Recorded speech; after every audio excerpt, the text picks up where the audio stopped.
and victory. Savior got to me, who shed his love for me. None will ever compare. Wherever I will declare, you're wonderful to me.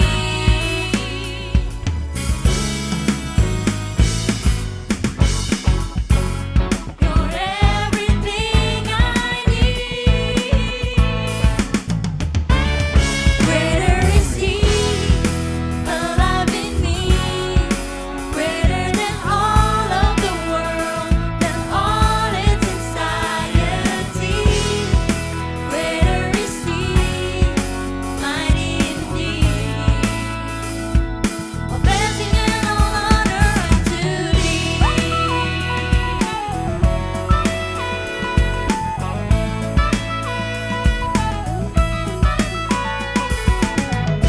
Savior got to Apa kabar Citri Freedom? Ada pengharapan?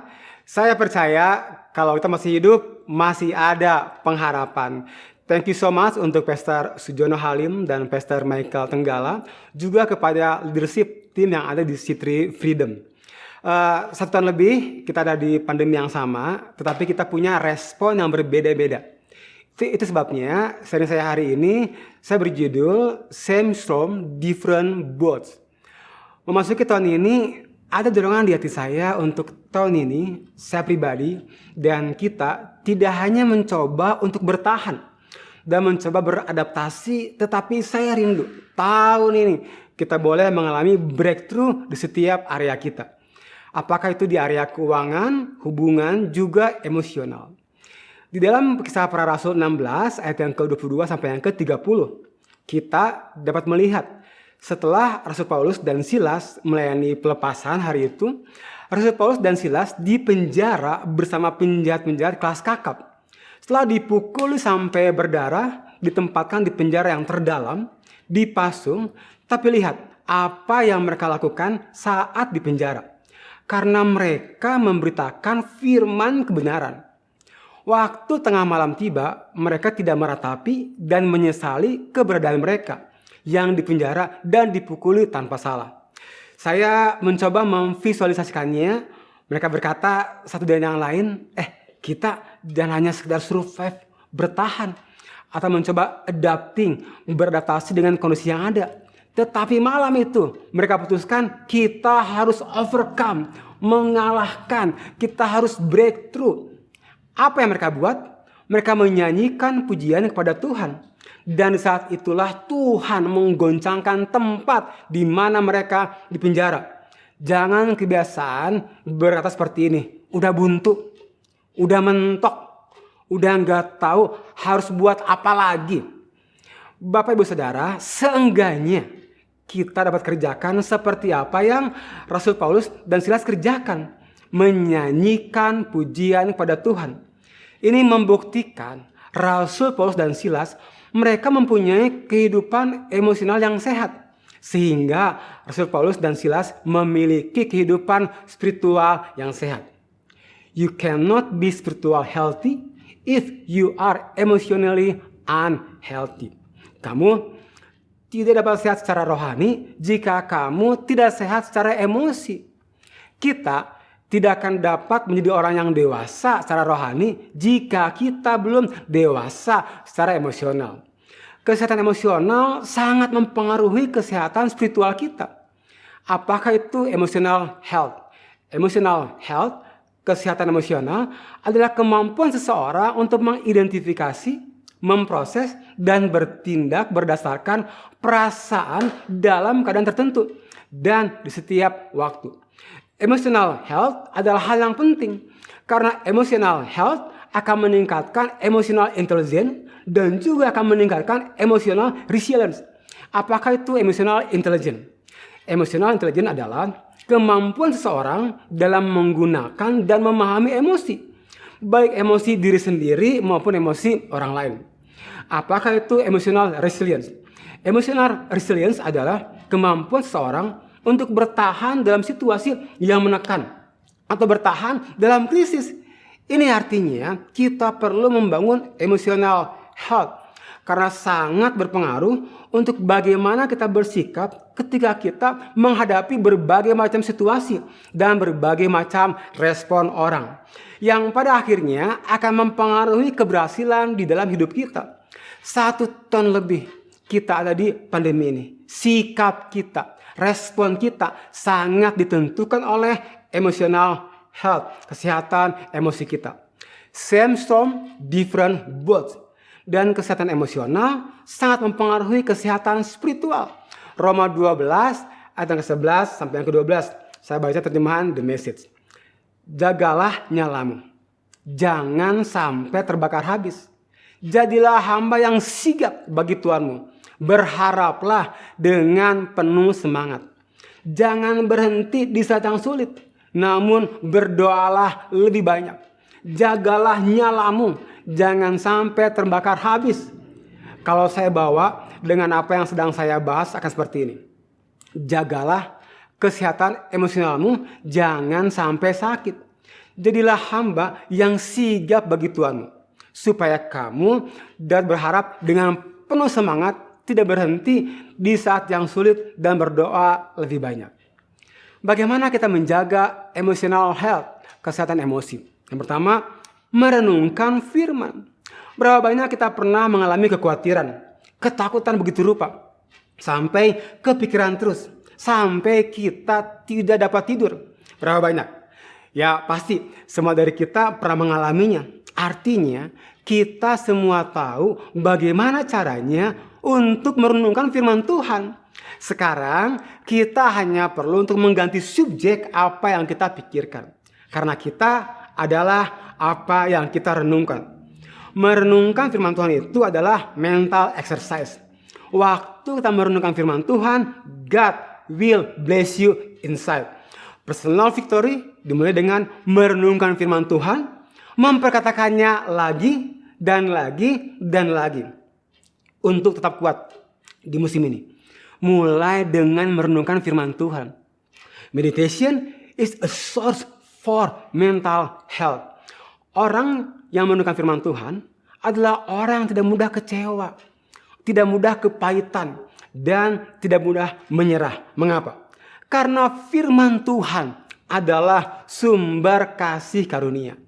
Firman Tuhan yang direnungkan akan menjadi kekuatan, seperti makanan yang kita makan, dikunyah, kemudian diproses, dan kemudian akan menjadi energi bagi tubuh kita. Roma 10 ayat 10. Karena dengan hati orang percaya dan dibenarkan, dan dengan mulut orang mengaku dan diselamatkan. Merenungkan firman Tuhan itu mengaktifkan mulut, memperkatakannya, dan dengan hati memvisualisasikannya. Selama ini saya berpikir firman Tuhan adalah makanan rohani. Jadi firman Tuhan itu hanya untuk manusia roh kita saja. But firman Tuhan di dalam Yakobus 1 ayat yang ke-21b dikatakan, dan terimalah dengan kelemah lembutan firman Allah yang telah tertanam di dalammu, dengar, yang sanggup menyelamatkan jiwamu. Firman Tuhan itu sanggup menyelamatkan jiwa kita. Jiwa kita adalah pikiran, kehendak, kemampuan untuk mengambil keputusan dan perasaan. Selama pandemi ini, bahkan tidak hanya selama pandemi ini aja, kita perlu mengisi, merecharge, memperbaharui jiwa kita. Bagaimana kita mengisi, merecharge, memperbaharui jiwa kita? Dengan merenungkan firman Tuhan setiap hari. Sebuah penelitian menyatakan bahwa bagaimana kita memulai dan mengakhiri hari-hari kita akan menentukan sikap kita melewati hari-hari tersebut. Kalau boleh saya kasih masukan, jangan memulai hari dengan pegang handphone, lihat Instagram, atau lihat berita. Mulai hari kita dengan merenungkan firman Tuhan. Dan akhiri hari kita dengan merenungkan firman Tuhan.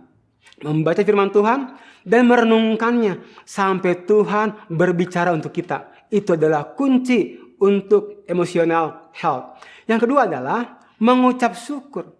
Mazmur 50 ayat yang ke-23. The sacrifice that honor me is a thankful heart. Korban yang menghormati Tuhan adalah hati yang mengucap syukur. Mengapa kita mengucap syukur? Yang pertama, mengucap syukur akan siapa Tuhan. Mazmur 106 ayat yang pertama. Haleluya, bersyukurlah kepada Tuhan sebab Ia baik, bahwasannya untuk selama-lamanya kasih setianya. Inconsistency create insecurity. Inkonsistensi itu menciptakan rasa enggak aman.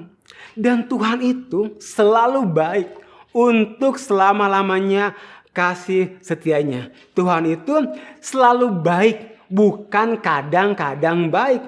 Jadi tidak ada alasan untuk kita memiliki rasa tidak aman. Karena Tuhan selalu baik untuk selama-lamanya. Katakan amin. Yang kedua, mengucap syukur akan apa yang Tuhan sudah kerjakan. Kita mengucap syukur untuk apa yang Dia sudah kerjakan, sedang kerjakan, dan apa yang Dia sedang kerjakan di depan sana. Mazmur 52 ayat ke-9a. Aku akan memujimu selama-lamanya karena segala yang telah kau lakukan. Mengucap syukur karena Tuhan Yesus sudah mati di kayu salib sehingga kita menjadi ciptaan yang baru. 2 Korintus 5 ayat ke-17. Jadi, jika seorang ada di dalam Kristus, ia adalah ciptaan baru. Apa yang lama sudah berlalu, lihatlah, segala sesuatu telah menjadi baru. Yang ketiga, mengucap syukur akan janji Tuhan. Mazmur 71 ayat yang ke-22a. Then I will praise you with the music on the harp because you are faithful to your promises. Kemudian saya akan memujimu dengan musik harp karena engkau setia pada janji-janjimu. Mengucap syukur adalah hal terbesar yang dapat kita kerjakan ketika kita sedang menghadapi masalah ketidakmungkinan. Kunci untuk emotional health adalah mengucap syukur. Apapun yang kita kerjakan, mari kerjakan dalam ucapan syukur. Kolose 3 ayat yang ke-17. Dan segala sesuatu yang kamu lakukan dengan perkataan atau perbuatan, lakukanlah semuanya itu dalam nama Tuhan Yesus. Ingat, sambil mengucap syukur oleh Dia kepada Allah. Yang ketiga yang terakhir, membagi rasa. Kita perlu membagi rasa. Membagi rasa khawatir, rasa takut, rasa bosan, rasa bahagia, dan lain-lain. Orang yang paling menyedihkan adalah orang yang tidak punya orang lain untuk membagi rasa. Ketika takut atau ketika bahagia. Galatia 6 ayat kedua. Share each other troubles and problems. And so obey our Lord's command. Jika kita tidak bicara rasa, maka tubuh kita yang akan bicara. Tubuh kita yang akan bicara. Dan kalau tubuh kita yang bicara, dia akan bicara dalam berbagai macam bentuk penyakit. Menurut ahli psikologis, terlalu sering memendam rasa merupakan salah satu faktor yang berperan terhadap timbulnya psikosomatik. Gangguan psikosomatik adalah sakit mah, sakit kepala, eksim, tekanan darah tinggi, dan penyakit jantung. Memendam rasa adalah penyebab stres yang merupakan pemicu utama gangguan kejiwaan. Membagi rasa adalah kunci untuk emotional health. If you keep getting sicker, if you share getting healthy. Sekalipun Rasul Paulus, salah satu rasa terbesar, dia membagi rasa. 2 Korintus 1 ayat ke-8. Kami juga hendak memberitahumu saudara-saudara tentang kesusahan yang telah menimpa kami di Asia Kecil. Beban kami sungguh berat, lebih daripada yang terdaya kami tanggung, sehingga kami putus asa untuk terus hidup. Bahkan Tuhan Yesus, Tuhan kita yang bangkit dari maut itu, dia membagi rasa ketika ada di taman Getsemani. Matius 36 ayat ke-38. Lalu katanya kepada mereka, hatiku sangat sedih, seperti mau mati rasanya. Tinggallah di sini dan berjaga-jaga dengan aku. Dalam bahasa saya, gua lagi sedih banget. Guys, temenin gua ya. Nah, revealing your feelings is the beginning of healing. Mengungkapkan perasaan adalah awal penyembuhan. Yakobus 5 ayat yang ke-16. Sebab itu, hendaklah kalian saling mengakui kesalahan dan saling mendoakan supaya kalian disembuhkan. Doa orang yang menuruti kemauan Allah mempunyai kuasa yang besar. Membagi rasa takut, rasa gagal, rasa bersalah. Waktu kita membagi rasa itu, kesembuhan dimulai. Pertanyaannya, di mana kita dapat membagi rasa? Tentu di home cell, kelompok kecil. Saya berharap di setiap home cell kita dapat deep talk. Saya berharap di setiap home cell kita adalah tempat yang aman untuk setiap orang dapat membagi rasa. Adalah sifat Allah yang makhluk hidup untuk menghindari sesuatu yang kita nggak suka. Ada hal yang kita nggak suka, kemudian kita menghindarinya dan tidak merugikan kita. Contoh, saya nggak suka nonton film horor, kemudian saya menghindarinya. Dan itu tidak merugikan saya tentunya. Tetapi ada hal yang saya tidak suka. Dan kalau saya menghindarinya akan merugikan saya. Apakah itu? Ujian pencobaan. Yakobus 1 ayat yang kedua. Saudara-saudaraku, anggaplah sebagai suatu kebahagiaan apabila kamu menghadapi berbagai cobaan. Kata menghadapi ini adalah kata yang menarik di ayat ini. Dalam bahasa Yunani berarti surprise, kejutan. Jadi saya dapat membacanya seperti ini. Yakobus 1 ayat kedua. Saudara-saudaraku, anggaplah sebagai suatu kebahagiaan apabila kamu mendapat kejutan, berbagai cobaan. Saya nggak pernah lupa hari itu rumah kami masih di Arca Manik. Hari di mana saya ulang tahun hari itu. Anak-anak home cell datang ke rumah saya jam 1 pagi. Hari itu saya lagi tidur. Dan saya dengar kayaknya ada suara di kamar tidur saya. Dan waktu saya buka mata pelan-pelan, semua orang teriak. Sekitar 15 orang hari itu mereka teriak, surprise, happy birthday. Hari itu saya benar-benar kaget. Hari itu saya belajar satu hal tentang surprise. Surprise itu menyenangkan bagi yang memberikan surprise. Tetapi kaget bagi yang menerimanya. Bukankah tahun lalu kita mendapat kejutan, surprise, pandemi COVID-19. Akibatnya kita harus work from home. Ditambah lagi dengan kejutan school from home. Saya tahu nih seru banget, khususnya untuk semua parents. Menyenangkan bagi Tuhan ketika memberikan surprise.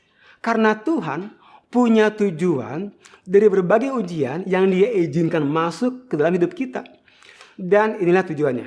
Firman Tuhan katakan adalah kebahagiaan apabila kamu menghadapi berbagai ujian. Karena di dalam Yakobus 1 ayat 3 dikatakan, sebab kamu tahu bahwa ujian terhadap imanmu itu menghasilkan ketekunan. Ujian dibuat untuk menunjukkan keaslian dari sesuatu. Ujian dan pencobaan terhadap kita untuk menunjukkan seperti apa iman kita yang sesungguhnya. Ujian dan pencobaan terhadap kita untuk menunjukkan seperti apa kepercayaan kita di dalam Tuhan. Iman yang sejati adalah iman yang mengakui adanya masalah, tapi tidak menghindari, tidak menyangka adanya masalah. Tetapi iman yang sejati tidak membiarkan masalah yang ada untuk mempengaruhi dan membentuk hati. Fokus dari pikiran kita. Ketika kita menghadapi ujian dan pencobaan yang kita tidak dapat hindari, kita akan menemukan seperti apa iman dan seperti apa kepercayaan kita pada Tuhan. Ujian dan pencobaan terhadap iman kita menghasilkan perseverance, ketekunan. Apa itu perseverance? Kemampuan untuk bertahan di bawah tekanan. Ujian dan pencobaan membuat iman kita lebih kuat dari sebelumnya. Karena ujian dan pencobaan melatih kapasitas iman kita. Ini bukan ujian dan pencobaan yang kita pilih, tetapi ujian dan pencobaan yang memilih kita. Ini surprise yang Tuhan berikan untuk kita. Sebabnya bangun iman dan kepercayaan kita. Karena ketidakpercayaannya istri Lot membuatnya menengok ke belakang dan menjadi tiang garam. Ketidakpercayaannya Esau membuatnya kehilangan hak kesulungan. Ketidakpercayaan 10 orang pengintai membuat mereka tidak dapat memasuki tanah Kanaan. ketidakpercayaan yang membuat kita kehilangan sesuatu yang seharusnya menjadi bagian kita. Yakobus 1 ayat keempat, dan biarkanlah ketekunan itu memperoleh buah yang matang, supaya kamu menjadi sempurna dan utuh, dan tak kekurangan suatu apapun. Sebabnya, Bapak Ibu Saudara, don't quit the process and don't stop believing. Biarlah ketekunan itu memperoleh buah yang matang, supaya setiap kita menjadi orang yang bertumbuh dan dewasa. Satu-satunya cara untuk iman kita bertumbuh adalah hadapi ujian dan pencobaan. Dan ketika kita menghadapi ujian dan pencobaan, kita akan mengalami kasih setia Tuhan. Sehingga pengalaman kasih setia Tuhan itu yang membuat kita semakin bertumbuh. Yakobus 1 ayat yang kelima, tetapi apabila di antara kamu ada yang kekurangan hikmat, hendaklah ia memintakannya kepada Allah yang memberikan kepada semua orang dengan murah hati dan dengan tidak membangkit-bangkit, maka hal itu akan diberikan kepadanya. Ketika kita menghadapi ujian dan pencobaan, apa yang kita cari? Bantuan dari mana ya? Pertolongan dari siapa ya? Bukannya mencari hikmat. Ketika kita mendapat serpas dari Tuhan, kita perlu hikmat. Firman Tuhan katakan, minta hikmat, maka akan diberikan. Biarlah ini menjadi doa kita. Tuhan berikan kami hikmat, supaya kami dapat melihat seperti apa yang Tuhan lihat. Musim ini kita ada di badai yang sama, tetapi ada di perahu yang berbeda-beda. Same storm, different boats. Perahu adalah gambaran sikap apa yang akan kita ambil. Dan hari ini kita belajar, di tengah tekanan dan krisis, kita tetap menjaga emotional health, kesehatan emosi kita. Karena akan sangat berpengaruh untuk bagaimana kita bersikap ketika kita menghadapi berbagai macam situasi dan berbagai macam respon orang, yang pada akhirnya akan mempengaruhi keberhasilan di dalam hidup kita. City Freedom dengan merenungkan firman Tuhan, mengucap syukur dan membagi rasa, dan berjalan di dalam iman dan meminta hikmat, supaya di tengah krisis dan tekanan kita dapat melihat apa yang Tuhan lihat. City Freedom, Tuhan Yesus memberkati. Amin. Kita berdoa. Kami bersyukur buat hari ini, hamba sungguh berdoa. Firman ini gak hanya didengar, tapi firman ini menjadi benih dan boleh bertumbuh dalam hidup kami. Kami mengerti badainya boleh sama, tapi kami mempunyai respon yang berbeda. Thank you Lord. Memberkati City Freedom, semua apapun yang mereka kerjakan dalam nama Tuhan Yesus, kiranya Tuhan yang membuat mereka berhasil. Karena tangan Tuhan ada atas mereka. Amin. Saya sungguh berharap sharing saya hari ini dapat membantu setiap kita. Tuhan Yesus memberkati.